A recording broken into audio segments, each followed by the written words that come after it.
Hi guys, வணக்கம் and welcome back to my channel. நான் உங்கள் சௌபர்ணியா. ரொம்ப நாள் கழிச்சு ஒரு ரெசிபி வீடியோட உங்களை பார்க்க வந்திருக்கேன். இந்த மத்தி மீன் பொளிச்சதை என்னோட இன்ஸ்டாகிராமில் நான் ஷேர் பண்ணியிருந்தேன் ஸ்டோரியில். நிறைய பேர் இதோட ரெசிபியை ஷேர் பண்ணுங்கள், அது மட்டும் இல்லாமல் நான்வெஜ் ரெசிபிஸ் நம்ம சேனலில் ஷேர் பண்ண சொல்லி கேட்டுட்ருக்கீங்க. உங்கள் எல்லாருக்காகவும் இந்த ரெசிபி வீடியோட நான் வந்திருக்கேன். மத்தி மீன் பொளிச்சதை எப்படி செய்யணும்னு தெரிஞ்சுக்கணுன்னா let's get into the video. First இது செய்கிறதுக்கு தேவையான இன்க்ரீடியன்ட்ஸ் பார்த்துடலாம். இதுக்கு நான் 6லேருந்து 7 சின்ன வெங்காயம், ஒரு 2 பெரிய வெங்காயம் கட் பண்ணி வச்சுருக்கேன். நெக்ஸ்ட் இன்க்ரீடியன்ட் என்னென்னு பார்த்தீங்கன்னா கருவேப்பிலை கொஞ்சம் எடுத்திருக்கேன், இது முக்கியமான இன்க்ரீடியண்ட். அதுக்கப்புறமா பூண்டு, இஞ்சியும் நமக்கு வேணும். என்கிட்ட இன்றைக்கி இஞ்சி இல்லை, இஞ்சி விழுது நான் தனியாக வச்சுருக்கேன். பூண்டு மட்டும் இப்படி நசுக்கி வச்சுருக்கேன். உங்கள்கிட்ட இஞ்சி பூண்டு இருந்தால் இந்த மாதிரி நீங்கள் கொஞ்சம் எடுத்து நசுக்கி வச்சுக்கோங்க. நெக்ஸ்ட் இன்க்ரீடியன்ட் என்னென்னு பார்த்தீங்கன்னா பச்சை மிளகாவும் நான் நசுக்கி வச்சுருக்கேன். அடுத்த இன்க்ரீடியண்ட் என்னென்னு பார்த்தீங்கன்னா தக்காளி நான் இன்றைக்கி ஒரு 3 தக்காளி எடுத்திருக்கேன். நெக்ஸ்ட் இன்க்ரீடியண்ட் தேங்காய் பால். இன்றைக்கி நான் ஒரு 1/2 கிளாஸ் தேங்காய் பால் எடுத்துக்கிறேன். தேங்காய் பால் ரொம்ப இம்பார்ட்டண்ட், இதுதான் நல்ல டேஸ்ட் கொடுக்கும். நெக்ஸ்ட் இன்க்ரீடியண்ட் மஞ்சள் மிளகாயெல்லாம் இது மாதிரி ஃப்ரெஷ்ஷாக நம்ம அரைச்சி யூஸ் பண்ணோன்னா அது இன்னும் நல்லா ஃப்ளேவர் கொடுக்கும். நான் இன்றைக்கி ஒரு துண்டு மஞ்சளை இந்த மாதிரி கொஞ்சம் நேரம் ஊற வச்சுட்டு அதுக்கப்புறம் அதை அம்மியில் வச்சு நசுக்கிக்கிறேன். ஏன்னா மிக்சியில் இது அரையாது, அதனால் நான் அம்மியில் வச்சு இதை நசுக்கி நல்லா பேஸ்ட் மாதிரி எடுத்துக்கிறேன். நெக்ஸ்ட் இன்க்ரீடியண்ட் என்னென்னு பார்த்தீங்கன்னா காஞ்ச மிளகாயை ஒரு 10 மினிட்ஸ் சுடு தண்ணியில் ஊற வச்சுட்டு அதை இந்த மாதிரி பேஸ்ட் பண்ணி வச்சுருக்கேன். இது ஒரு 4 காஞ்ச மிளகாய். நம்மளோட மெயின் இன்க்ரீடியண்ட் மத்தி மீன். நீங்கள் இது எந்த மீனில் வேணாலும் செய்யலாம். மத்தி மீனை நான் நல்லா உள்ளே இருக்கிற அந்த இதெல்லாம் க்ளீன் பண்ணி எடுத்துகிட்டு அதை மஞ்சத்தூள் உப்பு போட்டு கலரி வச்சுருக்கேன். இப்போ அது உடம்புல இந்த மாதிரி நம்ம ஸ்லைஸ் பண்ணிக்க போகிறோம். அப்போ தான் மசாலாலாம் உள்ளே நல்லா இறங்கும். நீங்கள் எந்த மீனில் வேணாலும் இந்த மீன் பொளிச்சது எந்த மீனில் வேணாலும் பண்ணலாம். பட் மத்தி மீன் இது ரொம்ப ஃபேவரட் கேரளா ரெசிபி.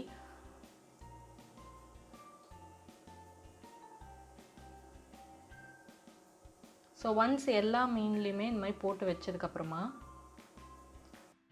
இப்போ கட் பண்ணி வச்ச மீன் மேலே நான் என்னென்ன போட்டிருக்கேன்னா நம்ம ஊற வச்சு அரைச்ச சில்லி பேஸ்ட், இஞ்சி பூண்டு விழுது, மஞ்சள் விழுது, சில்லி பவுடராக red chilli powder, Kashmiri chilli powder சொல்லுவோம், அது போட்டிருக்கேன். உப்பு போட்டிருக்கேன், பெப்பர் பவுடர், கரம் மசாலா.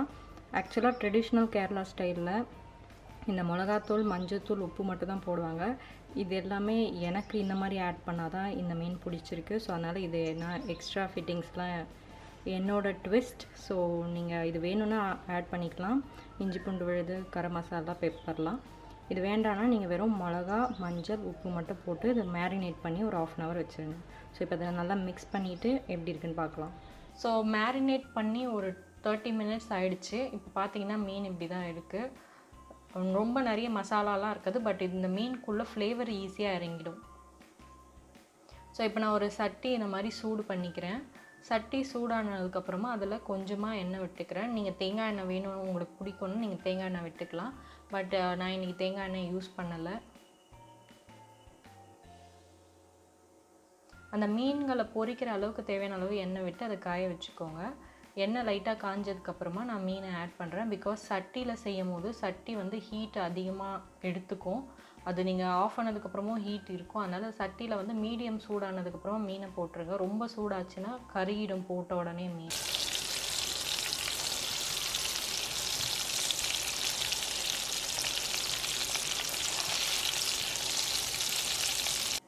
ஒரு 4 மீனாக போட்டு நான் எல்லா மீனும் பொரித்து எடுத்துக்கிறேன்.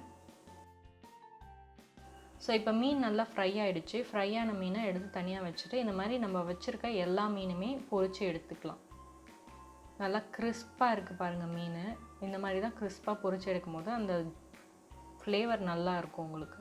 இப்போ மேரினேட் பண்ணியிருக்க மற்ற மீன்களையும் இந்த மாதிரி பேட்சாக போட்டு பொரித்து எடுத்துக்கலாம். இதை நீங்கள் கொஞ்சமாக எண்ணெய் வச்சு பொரித்து எடுத்துக்கணும். நான் இது பொரியும் போது இது கூட 2 கருவேப்பிலை இந்த மாதிரி போட்டிருக்கேன். இது அந்த ஆயிலில் அந்த ஃப்ளேவர் இறங்கி உங்களுக்கு இன்னும் அந்த மீன் டேஸ்ட்டாக இருக்கும். இது மாதிரி எல்லா மீனும் பொரிச்சதுக்கப்புறமா மீன் பார்க்குறதுக்கு இப்படி தான் இருக்கும். இது நீங்கள் அப்படியுமே உங்கள் ரைஸ் கூட வச்சு சாப்பிட்லாம். மீன் பொரிச்சதுக்கு நம்ம அதே எண்ணெயில் இப்போ மசாலா எப்படி செய்யறதுன்னு பார்க்க போகிறோம். ஸோ இப்போ மீன் பொரிச்ச எண்ணெயிலேயே நான் கருவேப்பிலை இடித்து வச்சுருக்க பச்சை மிளகாய் பூண்டு இஞ்சி இருந்ததுன்னா இஞ்சியும் சேர்த்துக்கோங்க, இடித்து வச்சுருக்க சின்ன வெங்காயம் போட்டு நல்லா மிக்ஸ் பண்ணிக்க போகிறோம். ஸோ அந்த எண்ணெயில் மீனோட மசாலா எல்லாம் இறங்கியிருக்கும். அதுலேயே இதை செய்யும் போது இந்த மசாலா இன்னும் டேஸ்ட்டாக இருக்கும். ஸோ இப்போ வந்து இஞ்சி விழுதும் கொஞ்சம் சேர்த்துக்கலாம். இது வந்து பூண்டும் சேர்த்து அரைச்ச விழுது என்கிட்ட இருக்குது. என்கிட்ட இஞ்சி இல்லாதனால நான் இதை ஆட் பண்ணுறேன். உங்கள்கிட்ட இஞ்சி தனியாக இருந்தால் நீங்கள் இஞ்சி தனியாக நசுக்கி யூஸ் பண்ணுங்கள். அது கூட இப்போ நான் கட் பண்ணி வச்சுருக்க பெரிய வெங்காயத்தையும் சேர்த்துக்கிறேன். நீங்கள் இன்னும் பொடி பொடியாக கட் பண்ணிங்கன்னா இன்னும் டேஸ்ட்டாக இருக்கும். ஸோ நான் மீடியம் சைஸாக தான் கட் பண்ணியிருக்கேன். ஸோ இது நல்லா ஃப்ரை பண்ணுங்கள். வெங்காயம் நல்லா கொஞ்சம் வதங்கினதுக்கு அப்புறமா நம்ம இதில் வந்து நம்ம என்னென்ன ஆட் பண்ணியிருக்கோன்னா, நம்ம அரைச்சி வச்சுருக்க மிளகாய் விழுது இருக்குல்ல, அது மீனில் போட்டு பேலன்ஸ் இருக்கிறத இதில் போட்டுக்கணும். அது மட்டும் இல்லாமல் Kashmir red chilli powder, pepper powder, garam masala powder கொஞ்சம் சேர்த்துக்கிறேன். கரம் மசாலா பவுடர் ட்ரெடிஷ்னலாக சேர்க்க மாட்டாங்க. பட் நான் ஏன் சேர்த்துக்கிறேன்னா, எனக்கு அந்த ஃப்ளேவர் பிடிக்கும். So it's up to you. நீங்கள் வந்து உங்களுக்கு அது பிடிக்குன்னா சேர்த்துக்கலாம், இல்லை உங்களுக்கு வந்து ட்ரெடிஷ்னல் மெத்தட் தான் ஃபாலோ பண்ணணும்னா நீங்கள் அதை அவாய்ட் பண்ணலாம். ஸோ இதை இப்படி நல்லா மிக்ஸ் பண்ணிக்கோங்க. இந்த மசாலா வாசனைலாம் கொஞ்சம் பச்சை வாசனை போகிற வரைக்கும் நல்லா ஃப்ரை பண்ணிக்கோங்க. அது கொஞ்சம் போனதுக்கப்புறமா இப்போ நம்ம தக்காளி ஆட் பண்ணிக்கலாம். தக்காளி ஆட் பண்ணிவிட்டு ஒரு 10 மினிட்ஸ் இல்லை 5 மினிட்ஸ் அப்படியே விடுங்க. ஏன்னா அந்த தக்காளி நல்லா மேஷ் ஆகிற அளவுக்கு வேகணும்.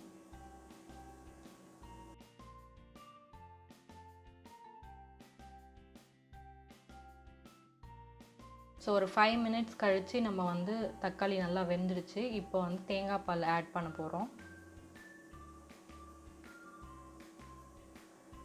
தேங்காய் பால் ஆட் பண்ணதுக்கப்புறமா நீங்கள் பார்த்தீங்கன்னா நல்லா குழம்பு மாதிரி இருக்கும். பட் இது வந்து நல்லா சுண்ட விடணும். நீங்கள் அது வந்து திக்காக தான் இருக்கணும், நமக்கு இந்த மாதிரி கிரேவியாக இருக்கக்கூடாது. ஒரு 10 மினிட்ஸ் ஆகும் இந்த தேங்காய் பால் நல்லா இருக்கிறதுக்கு. ஸோ இந்த தேங்காய் பாலில் இந்த மசாலாலாம் வேகும் போது அது உங்களுக்கு நல்ல ஃப்ளேவர் கொடுக்கும். ஸோ ஒரு 10 மினிட்ஸாக நான் இதை வந்து கலரிகிட்டே இருக்கேன். அந்த தேங்காய் பால் நம்ம ஊற்றினதெல்லாம் எப்படி சுண்டி போச்சு பாருங்கள். ஸோ இந்த ஸ்டேஜில் தான் நம்ம வந்து கைவிடாமல் கலரணும், ஏன்னா அடி பிடிக்க வாய்ப்பு இருக்குது. இன்னும் கொஞ்சம் நமக்கு வந்து அந்த லிக்விடியாக இருக்குல்ல, அந்த லிக்விட் வந்து கொஞ்சம் இன்னும் திக்காகணும். பட் நம்ம இந்த மாதிரி சட்டியில் செய்யும் போது நீங்கள் என்ன பண்ணணும்னா, இந்த ஸ்டேஜ்லேயே நீங்கள் ஸ்டவ்வை ஆஃப் பண்ணிடணும். ஏன்னா சட்டியில் செய்யும் போது சட்டியில் அந்த சூடு இருந்துக்கிட்டே இருக்கும். இப்போ நான் ஆஃப் பண்ணியும் நீங்கள் பார்த்தீங்கன்னா மேலே வந்து குழம்பு கொதிச்சிக்கிட்டே இருக்குது பாருங்கள், அந்த கிரேவி கொதிச்சிக்கிட்டே இருக்குது. ஸோ சட்டி வந்து எப்போவுமே அந்த சூடை ரொம்ப நேரத்துக்கு வச்சுருக்கோம். அதனால நீங்கள் இந்த கன்சிஸ்டன்சிலே ஆஃப் பண்ணிட்டீங்கன்னா உங்களுக்கு போக போக இன்னும் அந்த லிக்விட் வந்து இறுகி நமக்கு அந்த மசாலா மட்டும்தான் இருக்கும். ஸோ இப்போ கொஞ்சம் கலரி விட்டுருங்க, அப்படியே விடாதீங்க சட்டியில் செய்கிறீங்கன்னா, ஏன்னா அடி பிடிக்க வாய்ப்பு இருக்குது. ஸோ இப்போ இது மேலே கொஞ்சம் கொத்தமல்லி போட்டுட்டு நம்ம வந்து ஓரமாக வச்சிடலாம். இப்போ நெக்ஸ்ட் ஸ்டெப் நம்ம என்ன பண்ண போகிறோன்னா, நான் இன்றைக்கி வாழை இலை பறிக்கிறேன். என் வீட்டிலே வாழை இருக்கிறதுனால வாழை இலையை நான் என் வீட்டிலே பறிச்சுக்கிட்டேன். ஸோ வாழை இலை பறித்ததுக்கு மட்டும் இல்லாமல் அது கூட இந்த மாதிரி வாழை நார் இருக்கும் மரத்தில், அதையும் எடுத்துக்கோங்க. அப்படி இது இல்லைன்னா நீங்கள் அந்த வாழை இலையே வச்சு கட்டலாம், அப்படி இல்லைன்னா நீங்கள் ஏதாவது ஒரு த்ரெட்டு வச்சு கட்டிக்கலாம். ஸோ வாழை இலையை பறிச்சுட்டு வந்து இந்த மாதிரி தேவையான சைஸுக்கு கட் பண்ணி அதை கழுவி வச்சுக்கோங்க. இப்போ ஸ்டவ்வை இந்த மாதிரி ஆன் பண்ணிவிட்டு நம்ம கழுவி வச்சுருக்க வாழை இலையை அதில் இந்த மாதிரி காமிச்சு அதை ஒரு மாதிரி வாட்டி எடுக்க போகிறோம். இந்த மாதிரி வாழை இலையை சுட்டு எடுக்கும் போது அந்த வாழை இலையை வந்து சூடு பண்ணும்போது அது உள்ளே இருக்க சத்து வெளில வரும். அதனால தான் நம்ம எப்போவுமே சுட சுட வாழை இலையில் சாப்பிடும்போது ஒரு நல்ல ஃப்ளேவர் கிடைக்குது. இதில் விட்டமின் கே வந்து வெளியில் வரும், நமக்கு அந்த ஃபுட்டோடு அது கலக்க ஆரம்பிக்கும். அந்த சூடாக வாழை இலையில் நம்ம எது சர்வ் பண்ணாலும் விட்டமின் கே அதில் கலக்க ஆரம்பிக்கும். ஸோ இப்போ நம்மளோட மசாலா, வாழை இலை, மீன் எல்லாமே ரெடி. இப்போ பார்த்தீங்கன்னா உங்களுக்கே தெரியும் மசாலா நம்ம எப்படி கொஞ்சம் லிக்விடியாக விட்டோம், அது எவ்வளோ திக்காகிடுச்சு பாருங்கள். ஸோ இப்போ மீனும் ரெடி, இப்போது நாரும் ரெடி.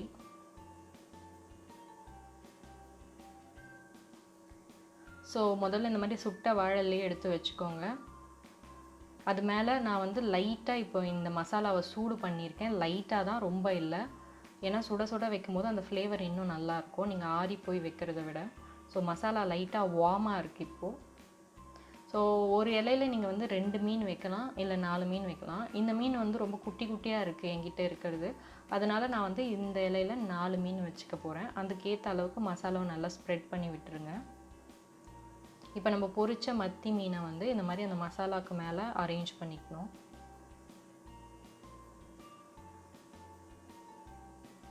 ஸோ ஒன்ஸ் இந்த மீனை அரேஞ்ச் பண்ணி முடிச்சதுக்கப்புறமா இந்த மீனுக்கு மேலேயும் கொஞ்சம் மசாலாவை தடவி விட்டுருங்க. ரொம்ப ஓவர் டூ பண்ண வேணாம், கரெக்டான அளவுக்கு பண்ணுங்கள். ஏன்னா வாழை இலை வந்து கிழியறதுக்கு வாய்ப்பு இருக்குது. அதனால் அந்த வாழை சைஸுக்கு ஏற்ற மாதிரி நீங்கள் உள்ள மசாலா ஸ்டஃபிங் வைங்க. ஸோ இப்போ இந்த வாழை எப்படி ஃபோல்ட் பண்ணோன்னா, கீழேருந்து முதல்ல மேலே, அப்புறம் மேலேருந்து இது மாதிரி, அப்புறம் சைட்ஸ் இதை வந்து இந்த மாதிரி பார்சல் பண்ணிட்டோன்னா அது வந்து வெளியில் அந்த மசாலா லீக் ஆகாது. இப்போ நம்ம அந்த நார் வச்சு இதை டைட்டாக மேலேயும் கீழேயும் கட் பண்ணிக்க போகிறோம்.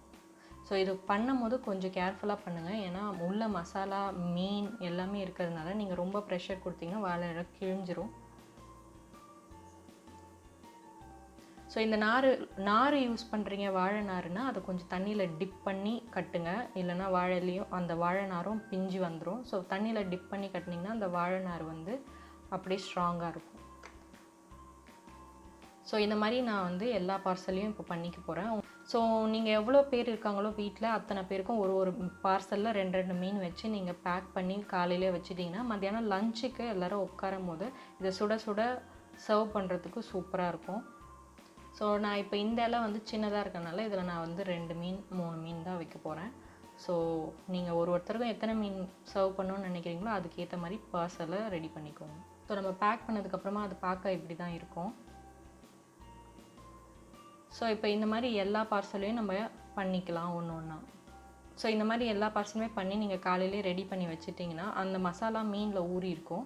ஸோ நீங்கள் எல்லோரும் சாப்பிட உட்காரும் போது இந்த மாதிரி ஒரு தவா இல்லை தோசைக்கல் மேலே அந்த இலையை வச்சு நல்லா சுட்டு எடுக்கணும். எண்ணெய் தண்ணின்னு எதுவுமே ஊற்றக்கூடாது. நீங்கள் வெறும் தோசைக்கல் சூடான தோசைக்கல் மேலே இது மாதிரி வச்சு அந்த இலை வந்து நல்லா கலர் சேஞ்ச் ஆகிற அளவுக்கு நீங்கள் சுட்டு எடுக்கணும். ஸோ இந்த மாதிரி அழுத்தி அழுத்தி விடுங்க. அது நல்லா ஈவனாக சுடும் அந்த இலை. ஸோ இலை சூடாகும் போது அந்த இலையோட ஃப்ளேவர் வந்து அந்த மசாலாக்குள்ளே இறங்கும். அப்படி அந்த மசாலாக்குள்ளே இறங்கும் போது அது அவ்வளோ ஃப்ளேவர்ஃபுல்லாக சூப்பராக இருக்கும். எனக்கு கேரளாவோட ஃபேவரட் ரெசிபி இது தான். ஸோ இது நல்லா சுட்டு வச்சு இப்போ வந்து இதை பிளேட்டுக்கு ட்ரான்ஸ்ஃபர் பண்ணிவிட்டு இதை சர்வ் பண்ணலாம்.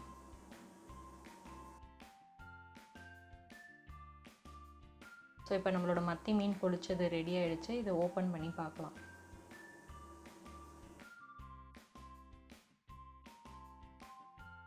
ஸோ இப்போ என்னோடய மசாலா பார்த்திங்கன்னா சூப்பராக ரெடி ஆகுது. இது அவ்வளோ ஃப்ளேவர்ஃபுல்லாக ஸ்மெல் அவ்வளோ சூப்பராக இருந்துச்சு. இந்த மத்தி மீனில் வந்து நீங்கள் காஷ்மீரி ரெட் சில்லி பவுடர்லாம் போட்டிங்கன்னா கலர் சேஞ்ச் ஆகும். நான் இன்றைக்கி மஞ்சளை அரைச்சி போட்டதுனால மஞ்சளோட நிறம் அதிகமாக இருக்குது. இதுவே நீங்கள் மிளகாயை வந்து அரைச்சி இது மாதிரி Kashmiri red chilli powder use பண்ணிங்கன்னா அது இன்னும் ரெட் கலர் தான் இருக்கும் அந்த மசாலா.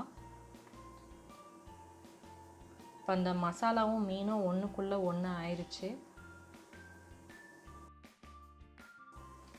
ஸோ இந்த மத்தி மீன் பொரிச்சது ரெசிபி உங்களுக்கு பிடிச்சிருந்தா கண்டிப்பாக இந்த வீடியோவை லைக் பண்ணுங்கள். செஞ்சு பார்த்தீங்கன்னா கண்டிப்பாக அதோட பிக்சர் அண்ட் உங்களோட குட்டி குட்டி ரிவ்யூவை என் கூட இன்ஸ்டாகிராமில் ஷேர் பண்ணிக்கோங்க. அண்ட் உங்களோட ஃப்ரெண்ட்ஸ் அண்ட் ஃபேமிலி மெம்பர்ஸ் யாருக்கெல்லாம் இது பிடிக்கும்னு நினைக்கிறீங்களோ அவங்க கூட கண்டிப்பாக ஷேர் பண்ணுங்கள்.